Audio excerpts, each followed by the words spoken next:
Mr. Brandon Quittem, thank you so much for joining me here today and being a playable character in a sea of non-playable characters. Thank you, sir.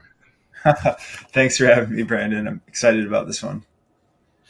Yeah, no, I always enjoy talking to you, and you've done many interviews throughout the years, and obviously, I guess was it infamous or famous for the mushrooms and mycelium and Bitcoin and going down that route. We can we'll touch on that here today. I don't want to necessarily rehash that. If people can go kind of watch that many different times and talking about that, but wanted to get a little bit of your story a little bit here today and just getting to Bitcoin, where it's led you now to Swan and some of the opportunities you've had because of just thinking about Bitcoin differently.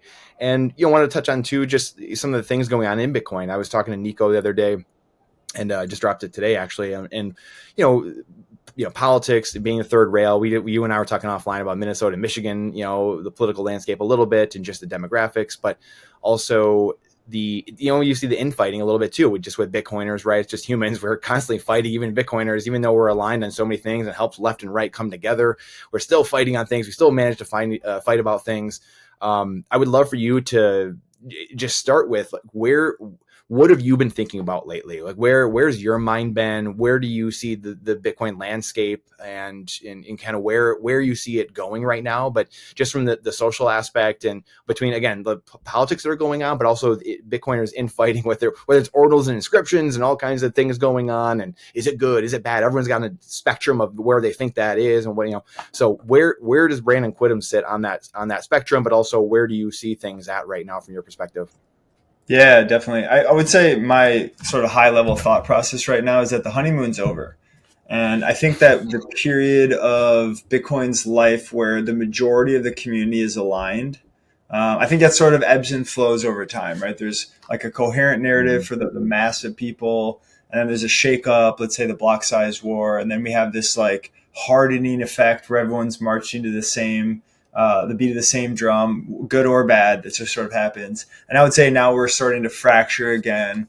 And I think that this is a natural process. I think this is a totally reasonable, expected process. It does not worry me.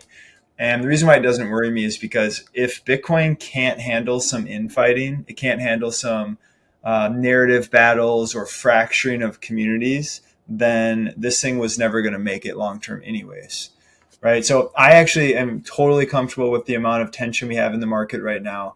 I would also say that Bitcoin Twitter feels like this big war fight over the protocol, but that has almost no like that does not represent Bitcoin as a whole. And I'll use Swan as an example here. Over the last several years, right, Swan's been around for over 4 years now. We've done some things that people like. We've done some things that people don't like in the community. And so I've seen firsthand how the horde on Bitcoin Twitter can change its opinion about you or attack you one day, love you the next, or whatever. And what's interesting is whether Bitcoin Twitter loves Swan or Bitcoin Twitter hates Swan. Obviously, neither are true. It's in the middle. But no matter what's going on in Bitcoin Twitter, it is not correlated to our business in any capacity. So we'll have we deal with it in terms of, okay, we're having to deal with a bunch of PR stuff on Twitter today. So it wastes our time. But you go look at the numbers, the client onboarding, customer sentiment, that stuff doesn't move at all based on Bitcoin Twitter. So I think it's healthy for all of us to zoom out. Bitcoin Twitter is not Bitcoin.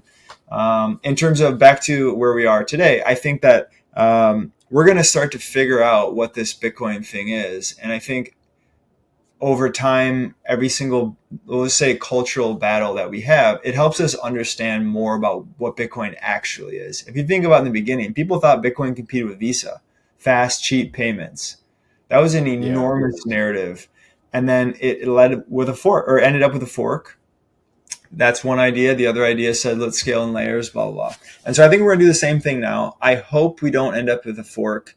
If we do, okay, fine. The minority fork will be worth nothing in 5 years. I think we learned that lesson. I expect the same thing to occur.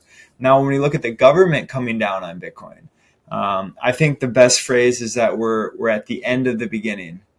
So the first phase is over. Honeymoon is over. We are now firmly on the radar of all power structures in the world. And now it's going to be an interesting thing where we're going to find out who actually has the cojones to try and fight this thing, who's going to try and subvert it, who's going to lean into it. I think we're going to have a plurality of responses from governments. I think what the Biden administration is showing, whoever's driving that ship, they're very hostile right now, but they're not hostile to Bitcoin ownership. They're not hostile really to number go up. They're hostile to privacy, self-custody, things like that. And I think that's to be expected. I think that's where the battle lines are in this next phase. Like you can't put Bitcoin away. It's not going away. All they can do now is try to tax it and spy on it and maintain some amount of control. And I think it's on Bitcoiners' shoulders to enter that fight bright-eyed and bushy-tailed and know that they're going to try to neuter this thing.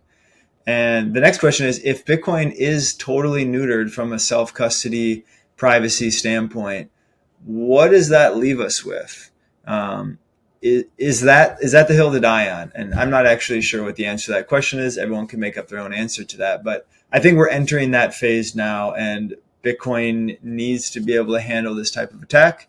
And it's on us to build the tools that prevent it from being captured. I think all other crypto projects, they're dead on arrival. They don't have the capacity to survive a state level attack. And so they're just inevitably going to be captured if they get big enough. But I think Bitcoin is the one that we do have a legitimate chance to get this thing through and make it too big to fail.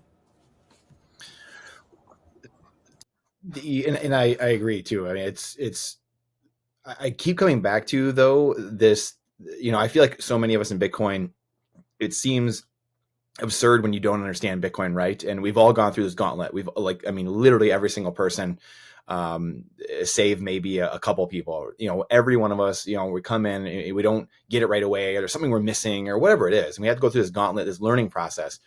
And, everyone has to fit through that narrow doorway basically and get through that. And a lot of us, I think we try to, whether it's, we're writing articles, all the work that you've done, doing content, right? People doing podcasts, like all these different things. There's a million different ways people are trying to, build companies, whatever it is, and try to speed the adoption up and education up in this world, in the Bitcoin world. You're trying to minimize collateral damage. And that's the only thing I can keep coming back to of, you don't want your friends, your family, your people around you to get burned. And it just feels like that's the way humans have to learn though. Like you're just constantly fighting this battle of, are we ever going to learn this lesson? And, is that, like Luke Broyles, will always say to me like, well, we gotta, I tend to be more idealistic and where the pragmatist would say, hey, we got to meet them where they are. We got to talk about price more and number go up. And I can't stand that stuff, but I know that's where a lot of people are. And that's where a lot of this emanates from. What do you believe? Like, is it Canadian trucker things have to happen where like Trudeau comes in, is doing ridiculous stuff, or people have to learn, or can we get there through education over time and get to 10 million Bitcoiners, whatever it might be, where we can start adopting this and get a couple percent of people to sway public sentiment, and for whatever it is, politicians to change and make it legal tender. I mean, I don't know. I mean, who knows? Do we even know what we want in a way, right? So where do you kind of see this for whether it's adoption and the ways that people are coming in from all these different ways? And I grapple with this a lot. Like, gosh, why am I doing this? Like, why are you doing this? Like, we could just go back and sit around and just go into the shadows and do nothing. Like, why are we out here being activists in a way and promoting this? Mm-hmm. And it seems fruitless at times. I don't know. So, where do you stand in this? We want to thank our sponsor. This show is presented by Bitcoin Trading Cards, an orange pill in a pack, making talking about things that normally make you want to cry fun and easy. The scarcest and most educational cards to ever exist. Available now. Yeah, I have a lot of thoughts on this one. And while you were talking there, I looked up an article I wrote. I published it in January 2019. So I did the thinking on this in 2018. But it's Bitcoin Culture Wars. What doesn't kill you makes you stronger. And we kind of just touched on it. But the thesis is we go to battle in the narrative war online. We figure out what Bitcoin is, or we get closer to the truth. The whole culture around Bitcoin, the people around it get a cultural upgrade. We learn from these moments. And then we harden the narrative. We get sharper on explaining it. It's easier to explain it to people that are new. And so that's sort of my overall take there. In terms of evangelism, why are we doing this? Why does it matter? Why do people get called to this thing? In my opinion, the state of culture in the West is abysmal right now. And what I mean by that is young people do not feel optimistic about the future.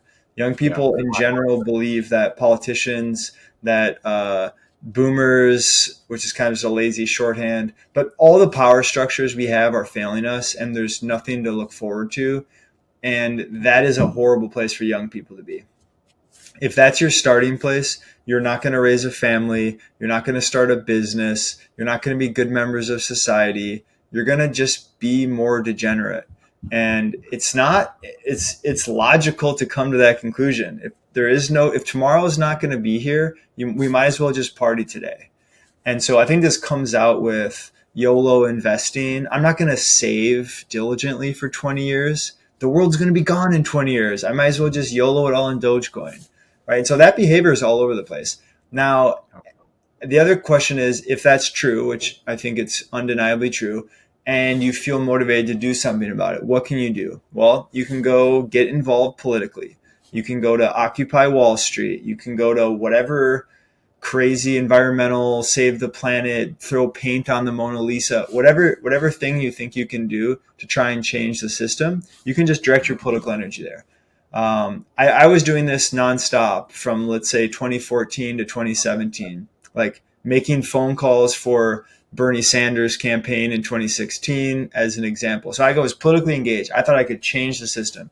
I quickly realized that, and I call that method vote harder, by the way, just vote harder. And what I found out is that's not going to work. That's not effective. Best case scenario, you're talking like 1% change. And then I start learning about technological revolutions. I find Bitcoin. I figure out that, to steal a Bucky Fuller quote, to change the world, you have to make the old system obsolete. So essentially, let's use technology to enact our political desires in the world and force change on the world by creating tools that either can't be stopped or empower people to do things a different way. I think Bitcoin is the perfect or ultimate representation of building the future you want to see. And it's by making unstoppable tools. It's creating a monetary system that no humans can meddle with, or no individual humans can meddle with. And I think that's actually the fundamental value of this thing. It's that we're recognizing that in the past, we allowed humans or a small group of people to control the money printer. And even the best humans, under the best intentions, ultimately are full of it. They break, they steal, they get greedy, or the barbarians are at the gate. We got to print money to save ourselves. And it's very easy to justify that. In many cases, that's probably true. So raise money to go to war. However, if you can just quickly say, oh my gosh, war is coming and we need your money, even if war is not actually coming, that's a perverse incentive. That's a moral hazard. Right? So Bitcoin is taking the radical position that no human should be allowed to meddle with the monetary supply. And that is an extremely radical idea. And that's what we're playing out here. In my personal belief, that is a very sound idea with good logic. I think it will, in the fullness of time, I think it will be extremely obvious that that is how money should be run. We're still right in the middle of that battle, but I think that's where we're going. Now, in terms of evangelism, okay, nihilism is the situation. Vote harder or jump on this Bitcoin thing, right? Jumping on the Bitcoin thing all of a sudden gives you some optimism in your life because you genuinely feel that your time and your talents are serving a purpose larger than yourself that has a legitimate chance of improving the world around you. And I think humans in general need to have something larger than themselves if we want to operate at our best. Right? It's easy for me to be selfish and do my own thing and take pleasure learning, reading, whatever. But there's no way I'm at my best if I'm self-serving. And so maybe that's have a family. Maybe that's religion. Maybe that's work for a company or a nonprofit or an idea like Bitcoin that you believe will change the world. And I think what we find out is both one, aiming at something bigger than yourself just puts you on the right path. Then Bitcoin all of a sudden starts to make you a little bit more wealthy, assuming you stay humble, stack sats, have some time on your side. Most people find themselves in a better financial system. situation. What does that do? Now all of a sudden it's easy to be optimistic about the future, to think long term, to have a family, to get healthier. All these things are correlated with being optimistic about the future. And so when you start to get a taste of that, then you interact with the Bitcoin community and you realize that, whoa, most of my, let's say, normie friends are not so great to be around. I leave kind of feeling sad. I'm not necessarily speaking about me personally. Like in general, there's a juxtaposition between mainstream culture and Bitcoin culture. You start swimming in Bitcoin culture and you realize that there's a fraternity of people who are bettering themselves, who are optimistic about the future, who are genuinely good people. And you go, whoa, wait a minute. This is the community I want to spend time with. This makes me want to be a better person. This is a group of people trying to change the world. I want to be a part of this. And so then you get swept up in that ecosystem. You genuinely feel like you discovered a secret to the universe, and you start evangelizing like a psychopath to all your friends and your family. You're like, I figured out the secret. And rightfully so, humans have this gut radar. When they hear bullshit, they know. And so we come off like charlatans, we come off like cult members. And so people dismiss us and we fail at orange pilling. We're too eager. Right. And I think most Bitcoiners go through this arc where you discover the secret to the universe. Then you alienate all your friends and family for being a psychopath. Then, it's a hero's journey. Then you go back in the cave and you go, wait, if you're aware, wait a minute, why is this not working?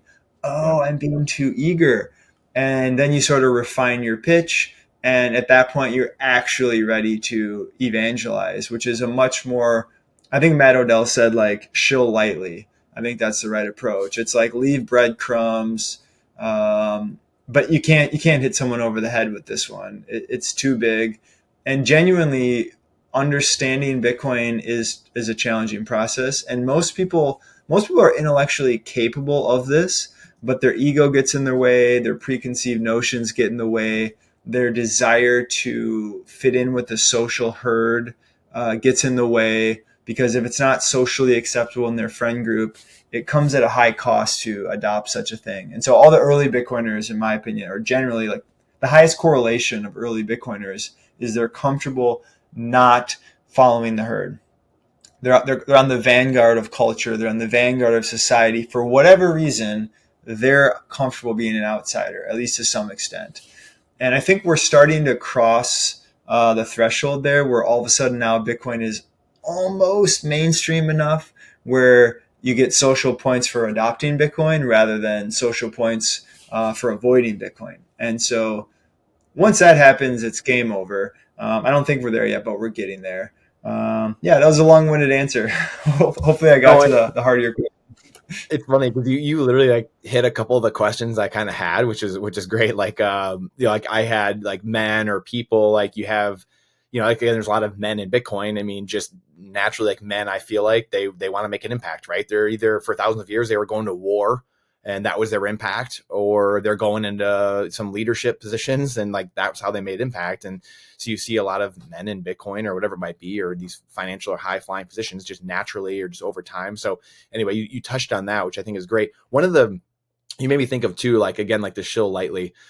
One of the things I've loved doing, because again, I've gone through that journey too, right? Like you said, a lot of us have gone through that journey of like, we're too eager. And then you kind of have to back up and refine, okay, what self-awareness, like why is this not catching? Because it seems obvious, but like embracing and amplifying, right? Like extend to the logical conclusions, like these things of like, okay, well, you know what? I'm going to have these people, if you've got a better answer than me, and then like let's play it out, let's extend to the logical conclusion. What you're telling me is right.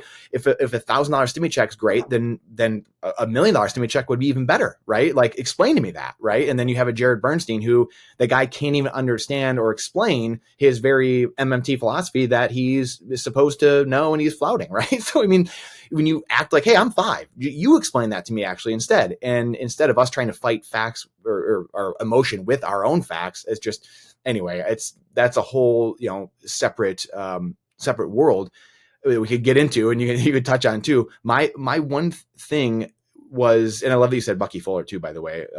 Just you made me think of govern me harder, everything, but vote harder, everything, but just Bucky Fuller is great.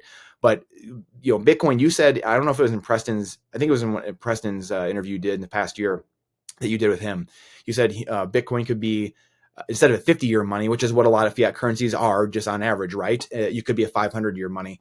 And I know like a George Gammon, his biggest problem, a lot of the debates back and forth with Jeff Booth are, hey, I don't think humans are going to change like you think they're going to change, Jeff. Like Bitcoin, maybe it does change people. And I know for a lot of us, it has changed us. We've seen it. And so we might disagree with George there. But the thing where I think George is somewhat right, the thing I've been kind of grappling with in a way is what about the next fourth turning, right? Like 100 years from now or 80 years from now, when people had it really easy, when Tomer's world is happening, generational wealth, and it's like, things are amazing, and people have it even easier, or that type of world, I guess, quote unquote, it's easier.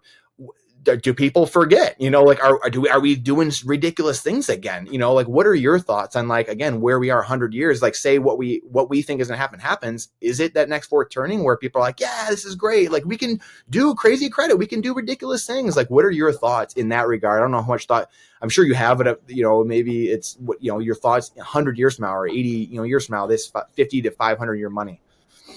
Yeah, definitely. I'll end with the 50 to 500 year money. First, I want to touch on the one you mentioned with George Gammon versus Jeff Booth. Gammon takes the position that people aren't going to change. Human nature is relatively fixed. And Jeff Booth maybe takes a more liberal interpretation of that, where he sees change already, so he anticipates future change true. I think both people are entirely true. I think where George Gammon is wrong is the fact that these are subtle changes. I think what George Gammon sees is he sees a bunch of Bitcoin crazy people on Twitter, and he thinks that our position is that everyone's going to be like us. That's definitely not true. And so George is right, but I think that's not actually a good argument, because it's conflating a tiny group with like the masses. The masses won't change. And it's my belief that all of this fits in perfectly with human nature. And so I agree with George. Human nature is very hard to change. And so my belief is that a new monetary system, let's say inflationary versus deflationary, we go from a fiat system to a Bitcoin system. In that world, prices are going down forever because technology and markets drive prices down. That's just a fact. And in that world, the average person will not notice any change. The average person will just subconsciously act slightly different. And that matters in aggregate, right? If every single person believes that their savings account will be worth more tomorrow if they just save in Bitcoin, that changes the world in a huge, huge, huge way, right? A butterfly flaps his wing in China and it's a tsunami over there, whatever. I think that's absolutely true. So subtle change, and it adds up to a big change in aggregate. Most people, I think the people whose lives are radically going to change, they're going to become Bitcoin disciples. I think we're approaching saturation there. I think in 5 years to 10 years, maybe, Bitcoin conferences will not be this like cool, revolutionary cultural breakthrough anymore. And so I think it's, I feel fortunate that we're here during this early stage. I think we'll look back on this time and be like, wow, we were really a part of something important here. And I think it's on us all to take a deep breath and appreciate the moment and not get caught up in the next battle or the next tweet or whatever. I think we're in the middle of something special. So, okay, to the heart of your question, 50-year money or 500-year money. This is something I've been wrestling with for a while, and it's part of my curiosity of, okay, how are we wrong? How is this thing going to fail? What if I'm drinking the Kool-Aid too? And the thought process for me is that I feel very confident that Bitcoin will take center stage or something like center stage in the monetary battle for, let's say, the next 30 to 50 years. Okay. And is that a win, right? Do we feel good about that? And in some ways, yes, right? We bought ourselves some time. We got some freedom or whatever in the digital age, but eventually Bitcoin gets captured just like all the other money, and we have to figure out a new game, right? Satoshi actually had a quote like this. He said, I don't know if this is the end all be all, but I know it'll give the individual a leg up in the arms race against the state, something like that. And so Satoshi conceded early on that this might not be the end all be all, but I do think it gives us some individual liberty. And so that's kind of the framing. And it's my belief that we already guaranteed ourselves a 50-year money, right? And what do I mean by that? Okay, between 1913 and 1944 was one money, right? Pre-Bretton Woods, post World War I, post Federal Reserve. That's a type of money. Then the Bretton Woods system, that's another type of money. Then 71 on, after we left the gold window, it became the petrodollar system. And now we're kind of in the treasury bill standard in a way, like the gold reserve currency is US government debt. And so each of these are slightly different iterations of a money, and they change as market conditions, as people demand things. And so, okay, fine, Bitcoin's the next one of those. Who gives a shit?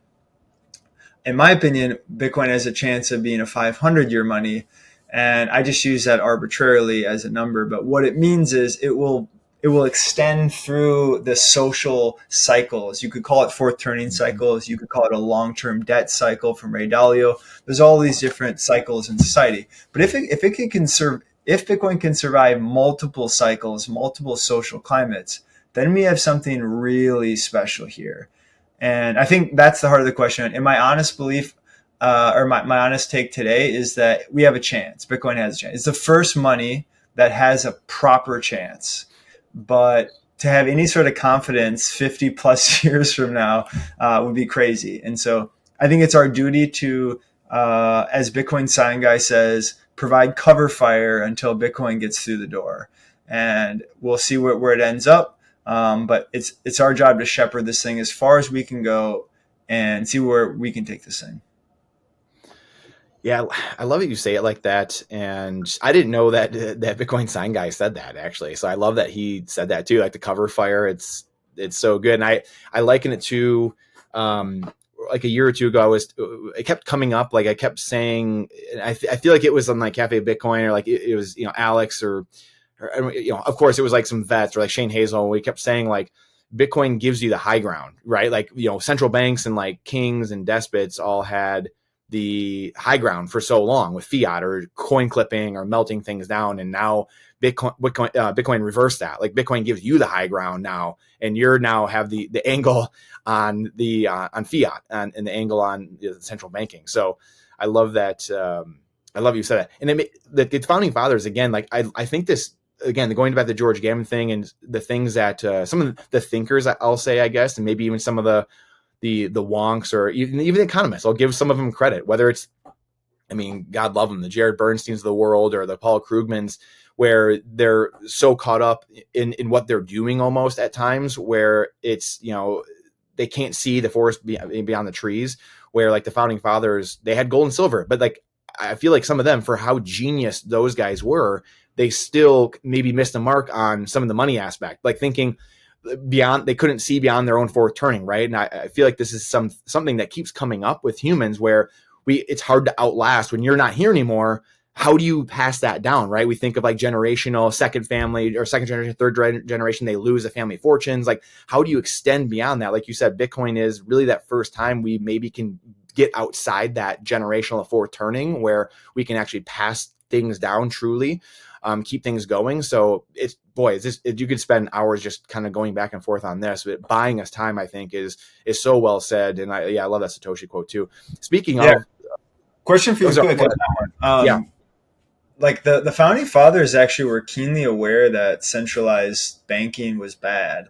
Yeah. What's interesting is that they were aware, they said it. I don't know if it was Andrew Jackson or Jefferson, but I don't know if this is a real story, but apparently he like punched a central banker in Congress or something like that. And so essentially they knew the evils of this, and they best intention, they created a government to distribute power. I think on paper, it's the right or the best form of government we've ever come up with. But what's interesting here is that even with all the checks and balances and the right intentions, America has decayed over time. And I've done a lot of thinking through the thesis of the fourth turning. We can go there or not, I don't care. But the author of the fourth turning, Neil Howe, made an interesting comment, which was that in the however many hundred years since we've founded America, there's actually been 3 different republics, and we're fighting over the future of the fourth American republic. And what he means is that for his thesis, like you go through a fourth turning, you have a shake up, and then you sort of re-architect the systems, and you kind of give and take on liberties and laws and structures and whatnot. And we're doing that right now. And so what does this mean for Bitcoin, right? Satoshi white paper is the founding fathers, the principles, but now it's on us as a culture, as a society, as people, to do what we can to shepherd this thing and try to preserve the values. Because at the end of the day, the software, the system of Bitcoin is great, but it is on us. Like our impact and how we work with this thing matters. And so if we just wake up and 50 years go by and none of the original like revolutionary energy is left in Bitcoin, then there's no one to fight if the government wants to fork in KYC mandatory or whitelist transactions only or whatever. So we have to figure out a way to preserve the cultural values long term.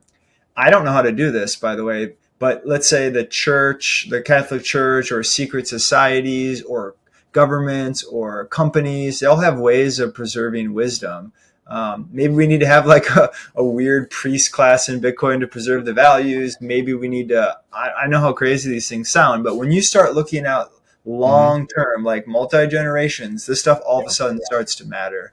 I may have endless examples of this, but anyways, quick aside, back to you. Well, honestly, like again, we could do a whole record a whole separate thing, which we might have to at some point about this thing, because it to me is the thing I keep coming back to now. And again, kudos to George Gammon in that sense, where he was beating that down. And you're right, the founding fathers, they were keenly aware, obviously, beat back central banking, had gold and silver in their writings, talked about it in their journals, and everything. And they didn't have the tool necessary to have a Bitcoin at the time or whatever it was. But like, you can't have capitalism on fiat, like it's building a society on sand. And I think that's where capitalism keeps falling short. And like, for me, I was very conservative growing up, and on the right, the Republicans, like, oh, it's, whatever. And it's like, the thing that woke me up was 2008 crash, and George Bush came in and started bailing stuff out. I'm like, that's not what we stand for. Like, what are you doing here, buddy?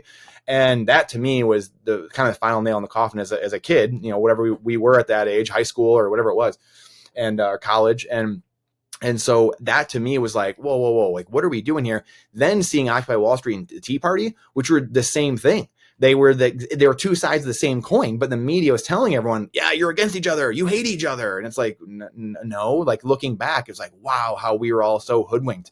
And it was, Tea Party wanted to minimize government and get government out of their lives. Well, Occupy Wall Street wanted to get corporations and the bankers out of their lives. It's like, they were the same movement. And because what we didn't realize at the time was that they were truly in bed together, really actual fascism. And we've had it for really probably decades, and really no one knew it. Like, no one could really see what was happening because we didn't have social media. We didn't have the ability to see what was going on the inside. The king was up there in his ivory tower, and we had no idea until the internet started coming around. So for all the ills of social media and this and that, we wouldn't know any of this otherwise. So anyway, I'd say we could do, whole segments on this, or hours on this, because this to me is the most fascinating part. And the generational, getting beyond into this 500,000 year money, to me, and beyond the generational divide, is the most important, I think, talks, and how do we figure this out? Totally. Looking back at Occupy, Tea Party, or any of these like counter force narratives or movements or whatever, the cynical side of me believes that these are sanctioned. Okay, let me back up. When society's in a bad situation, culturally, there's like pressure building culturally, and if you don't address it, we burn down the cities, right? And so if you're a smart government, you definitely don't want the people to burn down the city. So if you start to notice some political energy that's growing and growing and growing, the best thing to do is to have a pressure release valve. Let people vent, let people express their anger in a way that doesn't actually advance their goals, right? Yeah. So my belief, looking back on Occupy, is that eventually it was co-opted by our three-letter agencies. That's a fact now. They admit that. And what does it look like? It looks like a pressure release valve. It looks like a way to capture all the political energy and let people believe they're making a difference, when in reality, they're spinning their wheels. There's absolutely no change coming from this. And you just neuter all that political energy into a dead end, essentially. right? And where I think Bitcoin's different is that it captures the same political energy of, good grievances out of Occupy Yeah. and Tea Party, Yep. but no fangs, no tools, no actual solutions. Whereas Yep. Bitcoin's unique here, honestly, unique in the long arc of human history, where the little guy actually has a tool that's asymmetrically in favor of the individual against power structures. That's extremely rare. Um, I'm trying to even come up with examples. Like, there aren't many. Yeah. We have Yeah. this defensive technology, and we can express our political will into a tool that actually can get it done without being stopped. That's a special thing. I don't remember Jack Dorsey's quote, but he was captured by that exact thing. He's like, there is something special here. We need to preserve this thing and take it as far as we can, because this does not come lightly or frequently throughout history. No, that's so well said, and it really is the first time, like you said.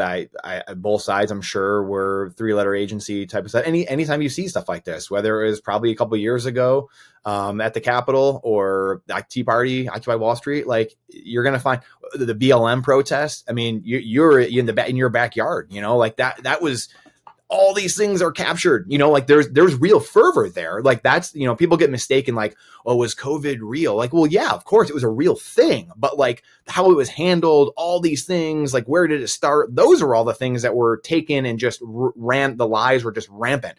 But the thing was real. And like, for some reason, people have like this a hard time with nuance, where it's like, it's not an absolute thing, guys. Like was COVID real? Yeah, of course it was. But like, we don't know anything else. Like, we know COVID is real, but we don't know anything else, basically. No one can confirm anything. Was the election real or not? Well, we have no idea. Like, who can audit the election? Like, we know the election happened, but we don't know anything else about it. Like, all these things. And that's what Bitcoin does. It brings trust and verifiability, auditing back into the system.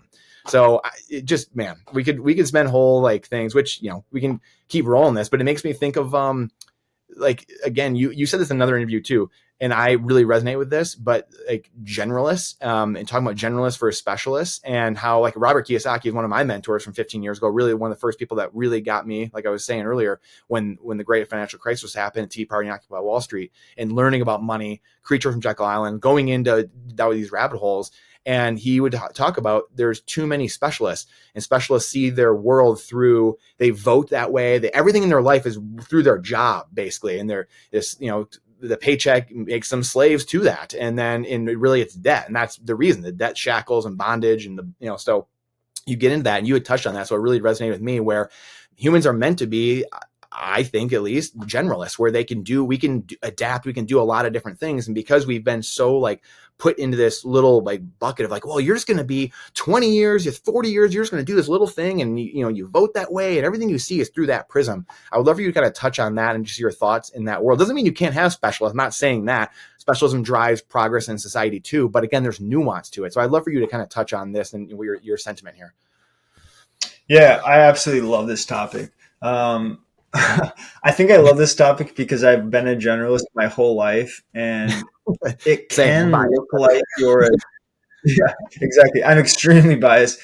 Yeah. And part of me, like a fear or like an insecurity that I have myself, is that, am I just not disciplined and I just chase whatever interesting thing is right in front of me, and then I try to justify it by defending generalists, right? So I'm always cautious of that. Like, don't be a dilettante, in the back of my head. But I do think that fundamentally our biology is that we are generalists. That's what humans are. We're problem solvers with a flexible brain who can adapt to any situation. If you look around, most animals, they form a niche with their environment, and they get really specialized in their niche. If their niche changes due to climate or otherwise, most organisms cannot make that change. Whereas humans, we can reinvent ourselves. We colonize pretty much the entire planet. And what that means is we have the coastal fishermen people, we have the winter people who follow around all the ungulates on the Great Plains, and they literally just associate with the buffalo or the caribou or whatever. We have the people, like the tiny little people who live in the islands, and they eat coconuts and barely any animal protein. Point being, we're flexible.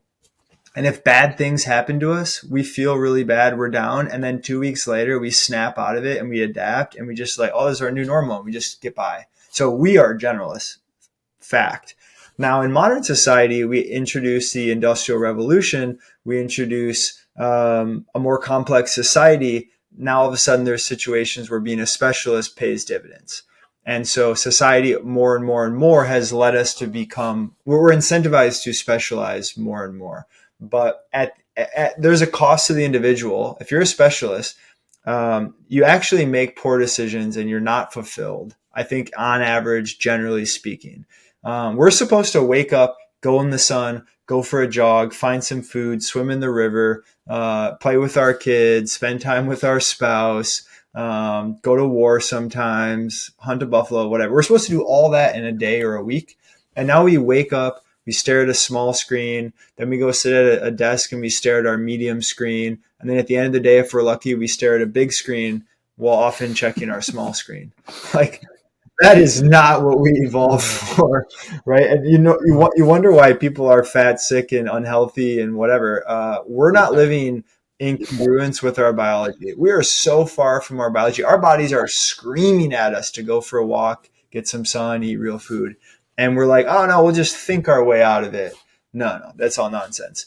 We need to go back to the fundamentals of what our meat suit needs, and if we do that, depression, metabolic syndrome, anxiety, many other things like woes of modernity will start to just slowly disappear from society.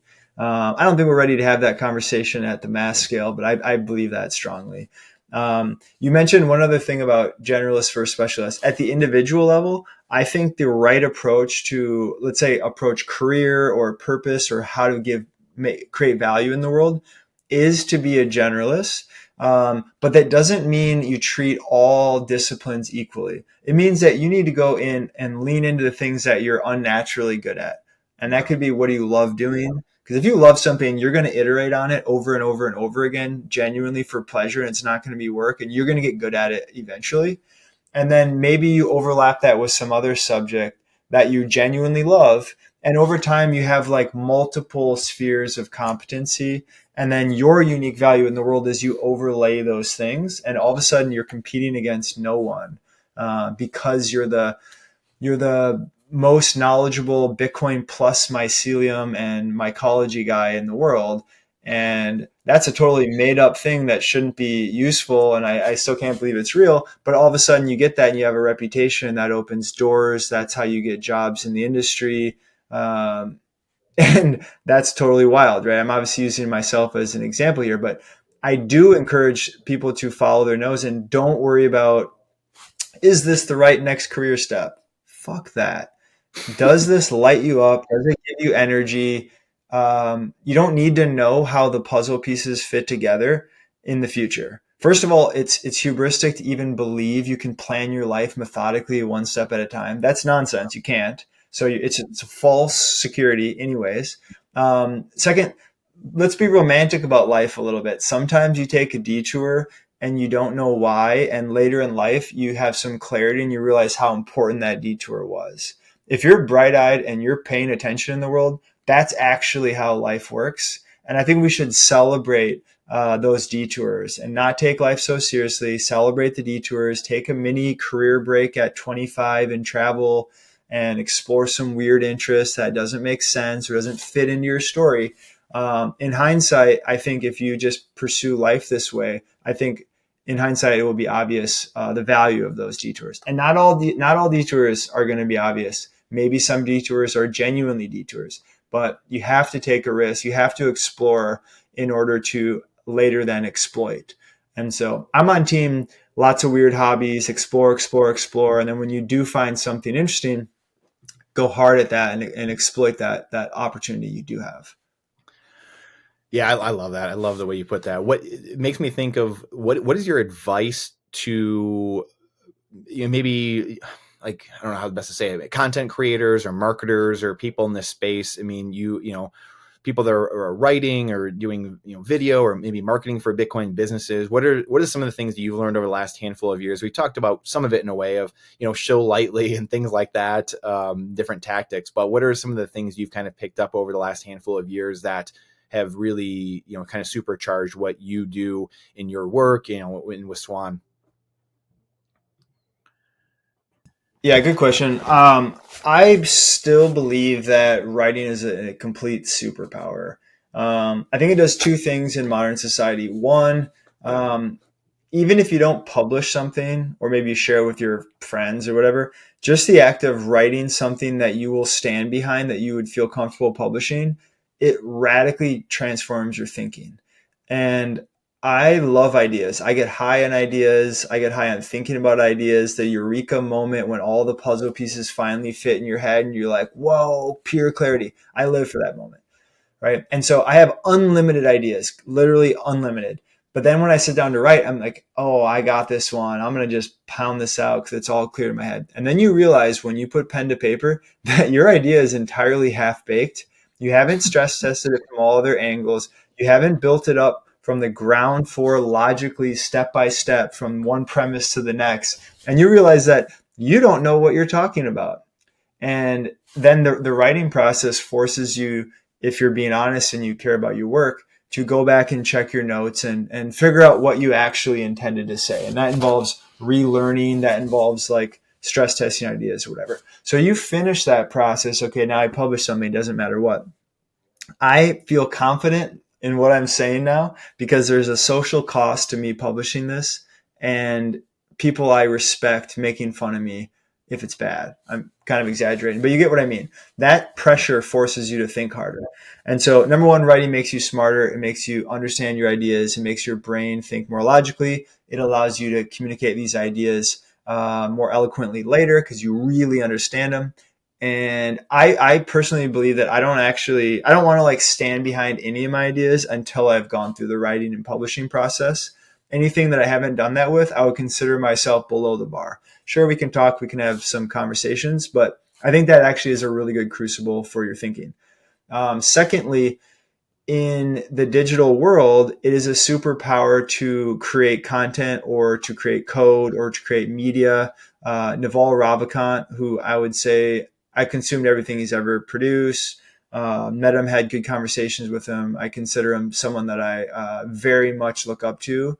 I don't like his like crypto angle, but from like a life philosophy standpoint, I align very heavily here.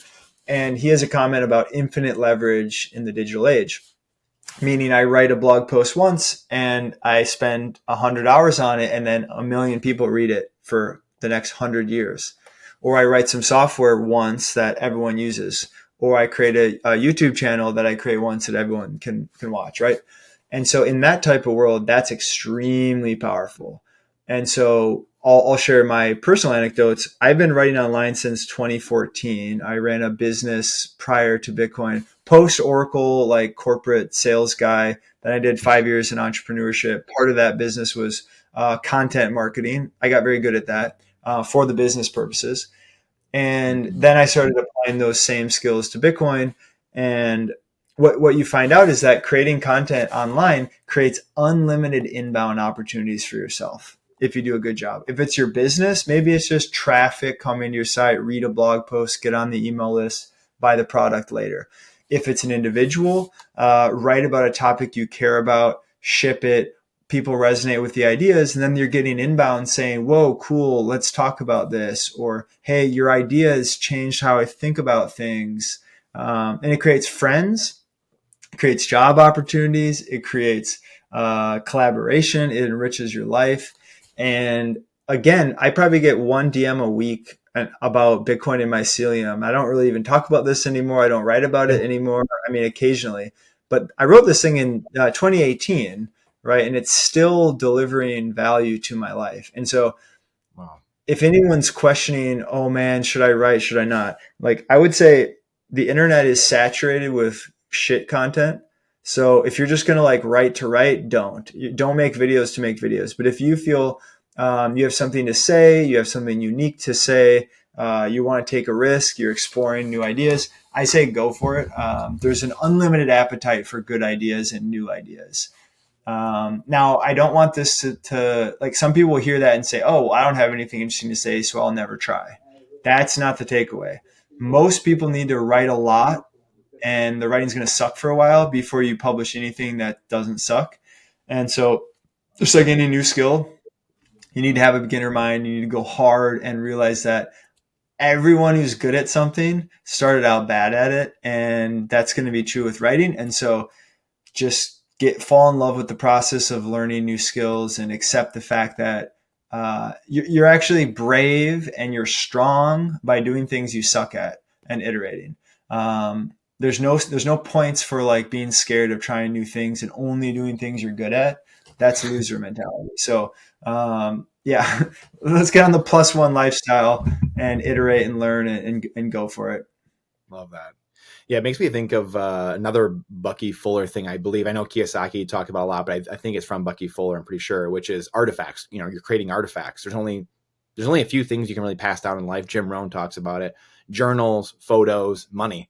You know, those are some of the only things you can really pass down in life. So obviously articles, books, you know, you write or whatever it might be, but there's not a lot you can pass to your family other than some of those things, and just in general creating artifacts. So it's such a cool thing and a cool lesson, I think, to learn for people to do. And you touched on that too, with the writing being meditative and really helping you through thinking through and getting through these thought processes. So I think that's such a cool lesson to learn and thing to share. In transitioning a little bit, I know we're getting toward the end here. I wanted to touch on, before we do a little lightning round, a little word association game, I wanted to touch on just energy. And, you know, again, you were talking about this, I forget which podcast over the last year or so you were talking about this, but and just, you know, constantly people telling us energy is bad. And it goes along with again, I didn't want to rehash all the stuff. Like you said, you wrote this article years ago, and I'll link it in here. People can go read the article, obviously. And it, you know, the mycelium and Bitcoin is just, it's phenomenal. And so everyone should go read it if they haven't. However, you know, energy is life, you know, so kind of transitioning from that to energy is life. And you've talked about this at length as well, too. And you know, we need energy to flourish. Humans need energy. Everything needs energy. Life needs energy. And the more energy there generally is, the more life is flourishing. And we have this world where it's upside down, and the people that are running things seemingly don't want us using energy. So it's kind of weird there. You know, there's a lot of weird things going on. But between that and the importance of energy and people really grasping that, and then also just Bitcoin mining in general, tangentially related, but just using energy, obviously, to secure this system, and how Bitcoin mining itself, like, have we even grasped how much life is going to change because of Bitcoin mining? And I don't know if this is Preston's or one of them, you were talking about this and kind of going down this road a little bit, but this is something I've been thinking about too, of like, we haven't even like touched the fraction of the iceberg yet of how much mining is going to change Earth, you know, and just human civilization and flourishing. So I would love for you to kind of touch on this as we gear toward the end of and see your thoughts on just mining and energy usage. Yeah, thank you for this one. I love this question so much. So let's start from the top. I think that right now there is a pervasive narrative, let's say from the coastal elites, the New York Times, the credential class, Davos, WEF, whatever you want to use as the proxy. Coming out of that world, we're hearing things like use less energy, track your carbon credits, don't do this, don't fly a plane, don't eat meat. We got to reduce our energy. Okay, this is my belief. This comes out of a neo-Malthusian fear.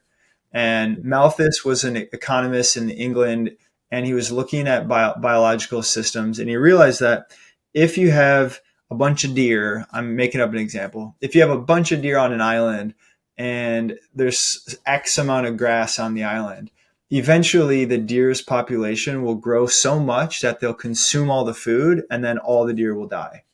And he just took that premise, charted how ecological systems work, and then he said, look, humans' population is growing too fast. Eventually, we're going to exceed our carrying capacity, and we're all going to die. So we need to slow down population growth. And Malthus was wrong. And he's wrong because he did not account for the fact that we are not mindless deer.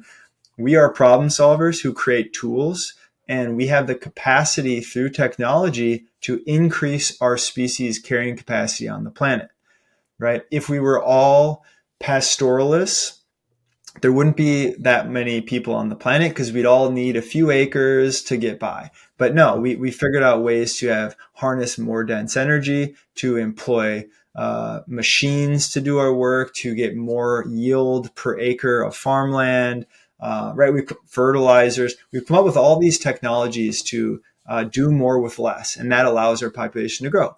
And the idea that we've hit the maximum carrying capacity, will never come up with new technology to make us expand our carrying capacity today, and so we got to reduce now, is totally nuts. I think it's bad thinking. I think it's rooted in an ideological boogeyman that doesn't actually exist. I also think that certain powers that be might be using that to hijack the conversation and hijack the masses, because it's a very seductive idea that we're breaking the planet, and all we got to do is get taxed more and eat the bugs and live in the pod, and then the government will change the weather.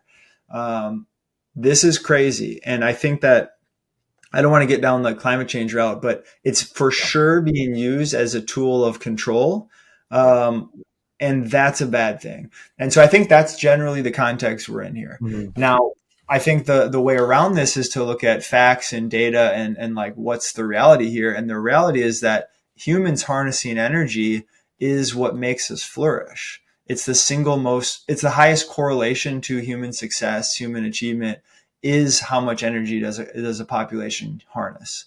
And so all the good things we like about society are downstream of harnessing energy. Energy is the master commodity. It makes all our goods cheaper. It makes us warm in the winter and cold in the summer. It makes us have food and medicine. And if your kid's born prematurely, we can put them in an incubator so they survive, because we have enough power near the hospital to achieve that, and millions of other examples. And so it's my belief that we need to totally retake over this narrative around energy.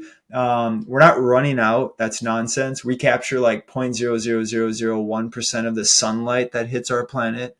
So we have a long ways to go. We've never consumed less energy. You look at the chart, we come up with new energy sources. We just add them on. We have an unlimited demand for energy. That's the reality. And so we're not going to stop that. And if you want to stop that, sure, we can go back to, I don't know, 500 million people and live like nomadic pastoralists and like die from all these preventable things and just like generally have a lower quality of life. We could do that as a species, theoretically. But if you want to get rid of fossil fuels, we're getting rid of all the modern amenities that we like. And so it's not actually a tenable path. There's no political will for this. And if one country does it, they're just committing suicide for their country, and the next country will gladly consume all their energy. And so I think the reality is that we want more energy, more widely distributed across the planet at a lower cost. And if you actually care about humanitarian efforts, that's probably the single most important thing you can do. It's like make people not poor. And one way to do that is to give them low cost energy, because that everything downstream of low cost energy increases human flourishing. So that's my slight rant there. How does this intersect with Bitcoin? Well, Bitcoin miners are a unique consumer of energy. And what they're unique for is because they can go where the energy source is. That's one thing. So they can move wherever you are. And if you look around the world, energy is not globally fungible. If I'm in the middle of Iceland and I have geothermal energy in the ground and no one's nearby, that energy is not worth anything because there's no consumers, right? So you could build expensive transmission lines and ship that energy to a population center. Very expensive, takes years to build out. Maybe we'll do that, maybe not. What if you have remote hydro in the middle of the mountains in some remote area in Africa and there's no population nearby? No one's buying the energy, so it's worth nothing. And so essentially these Bitcoin miners are able to locate on site wherever energy could be harnessed, and then they buy that energy immediately. And if all of a sudden a population center builds up around that energy source and an end user consumer or a hospital is willing to buy that energy at a higher cost, they're going to outcompete the Bitcoin miners because the Bitcoin miners can only take the lowest cost energy on our planet. And so you add up all these incentives, and what it looks like is Bitcoin miners incentivize generating net new energy assets. And in some cases, Bitcoin miners are the single reason an energy project got off the ground instead of died on the vine. So if you look in, let's say, rural Africa, I think this is an example that's showing some fruit right now. Companies like Gridless are harnessing these incentives to bring energy to the most remote places on the continent. And okay, why isn't there energy there now? Well, because the main grids in Africa, it's not cost effective for them to run transmission lines out to the middle of nowhere. And so they'll never do it. It will be a losing enterprise. No capital will form to achieve that. Then you say, well, what about nonprofits? What about government agencies? Sometimes they help out here, but the reality is, if there's no ROI on a project, it's hard to get funding for things. Those take years and they're not getting the job done. Enter Bitcoin miners. Okay, so all of a sudden you want to raise money to set up a microgrid in the middle of nowhere. Well, the population nearby isn't big enough necessarily to buy enough energy to see an ROI on the energy asset, which means the energy asset never gets produced, which means they never have energy. Enter Bitcoin miners. You can go tap a micro hydro dam in the middle of nowhere, and whatever the local consumers don't purchase, the Bitcoin miners will purchase. And so what does that do? That makes their energy asset profitable immediately, or at least on a reasonable time frame, which leads to more incentive to invest. And so the net here is that Bitcoin miners will bring more energy online in areas where it might not have been economical prior, which literally spreads prosperity around the globe. And there's no subsidy involved here. There's no NGO involved here. It's literally market forces who will do this profit motivated today. And it's happening all over the world. And the positive externality is human flourishing, more energy, raising people out of poverty. That's a beautiful thing. And I think it's not easy to grapple with these ideas. I think energy is widely misunderstood. And so it's taken some time, I would say, for a culture to accept these things. Most Bitcoiners 5 years ago had no clue about any of this stuff, never saw it coming, never studied energy. And we're obviously the first ones to grapple with this thing because we're obsessed with Bitcoin and whatever. But I think the powers that be, the journalists, they're starting to realize that they can't use lazy narratives anymore because they're just wrong. And so, yeah, we're starting to see a shift in this exact narrative in the media. And it's still a tiny understanding, like most people have no clue. But we're starting to see a shift, and shout out to all the people that have worked really hard to make these organizations understand what's going on. But we're making progress here. More energy, more flourishing. This is the way. Yeah, I love it.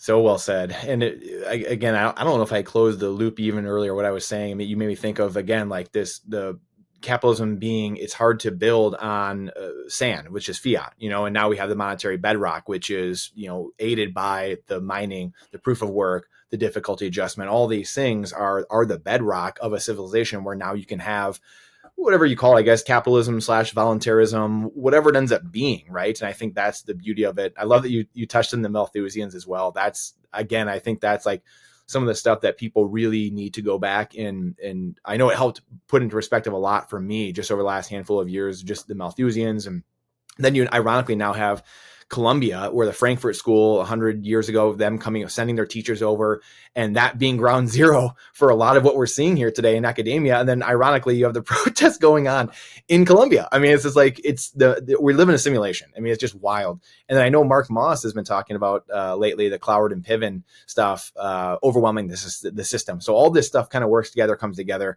And so people should go look at a bunch of that stuff that you were just kind of throwing out there, because it really explains a lot of where we're at right now. So well said. Cool. I know we're at the end here. I want to do a little word association game presented by Bitcoin Trading Cards. So we'll do a little lightning round and throw a word out, and then just throw a word back, whatever you think, so whatever comes off the top of your head, and we'll rock through them here. Satoshi Nakamoto. Legend. I think it's one of the most common answers I get there. Legend or genius. Mycelium. Prometheus. I'll update and say Prometheus. Give Oh, you something new. It wasn't the first that came to my head, but I think it's a cool one. Mycelium. Earth's natural internet. Politics. Ugh. Is that a word? Oh. No Butyrate. Oh man. Misguided genius. Hubris. I'll give you 2 for that one. I like it. Travel.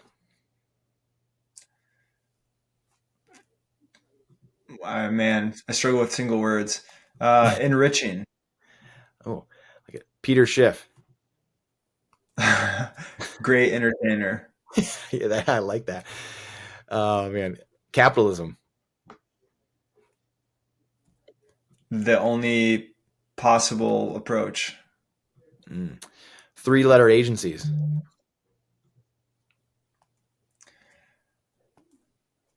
Yeah. Man, I'm bad at this. I'll give you something longer. I think that good intention, maybe if we're being charitable on formation, but humans destroy institutions over time. That is the natural state of things. So we should delete them all and only bring back future ones that we have good justification for. I love it. Oh man, writing. Superpower. Here's a pick one of these 3. I guess this is not a one-word answer, but it kind of is. I guess sports, art, or music. Music. Human psychology. It's all about biology, baby. Energy. Life. Christine Lagarde. Criminal. Literally, that's a fact. Actually, a fact. Oh man. Brady Swenson. Oh man, brother from another mother. Love that. Exactly what I thought you'd say. Bitcoin trading cards. My favorite physical art project in Bitcoin. And I'm honored to be on the card, although something got screwed up. I got a 1 of 1 or something. Long story there. We'll have to run it back here at some point. I know there's some things in the work over time here, so we'll have to run them back here somehow, some way. So might be new art though. So you might have the only 1 of 1 ever, truly 1 of 1. So we shall see. That's exciting. And Swan. Beast. Love it. Well, thank you so much, brother. Where can people find you? Yeah, all my writing is at my name, brandonquittem.com. Otherwise, the only social media I'm really active on is Twitter. Not that active lately as a new father in a growing startup, but I'm on Twitter. That's the best place to find me. DMs are open. B Quittem is the handle. You search my name. Yeah. Yeah. Come say hello. Yeah. Speaking of that too, your little one is almost a year old, right? Getting there. 20 months. He's a little bro now who walks and runs around and throws balls, and yeah, it's been cool. A treat. It's life-changing, isn't it? It's the best. Fatherhood is a trip. Oh, one more. If you want to get started with Bitcoin, I work for Swan, financial services company centered around Bitcoin. You can go to swan.com/quittem. And if you sign up there, you'll get $10 in free Bitcoin just for creating an account. And we're doing $10,000 in purchases with no fee. So either your first 10K spend with Swan, we don't charge a fee, or if you're already a customer, your next 10K spend, no fee. There's no qualifications. That can be in your IRA, that can be in your normal brokerage account, doesn't really matter. We're doing that as a way to let people try out the platform. And we don't make that much money on our retail clients anyways. So it's kind of a user acquisition, throw one out for the homies type strategy for us. People ask, like, well, how do you make money? We make money lots of different ways. So the company is healthy, and we're growing fast. We're early stages of a bull market. So it's wild at Swan lately, and I'm really proud of what we built. And we'd love to have you come check us out. Love it, man. Well, I appreciate you, Brandon, for coming on, being, more importantly than coming on, being a playable character and forwarding this mission in a sea of non-playable characters. So thank you, brother. Thank you very much. That was awesome. Appreciate it. Thank you for checking out this episode of the Playable Characters Show, brought to you by Bitcoin Trading Cards. Make sure to subscribe so you don't miss any of the future Bitcoin and financial experts we have on the show. Plus, we will be doing random big giveaways throughout different moments of shows of collectible cards, sats, merch, and more from guests, so you won't miss anything. This show does not constitute any investment advice, only freedom advice. Everything you see here is opinions from the host and the guests themselves, nothing further. Please don't trust, verify.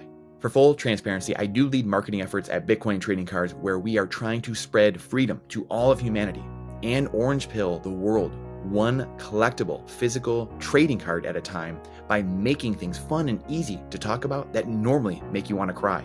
You can reach me directly through my email, brandon@btc-cards.com, with any inquiries or playable character suggestions. See you on the next one.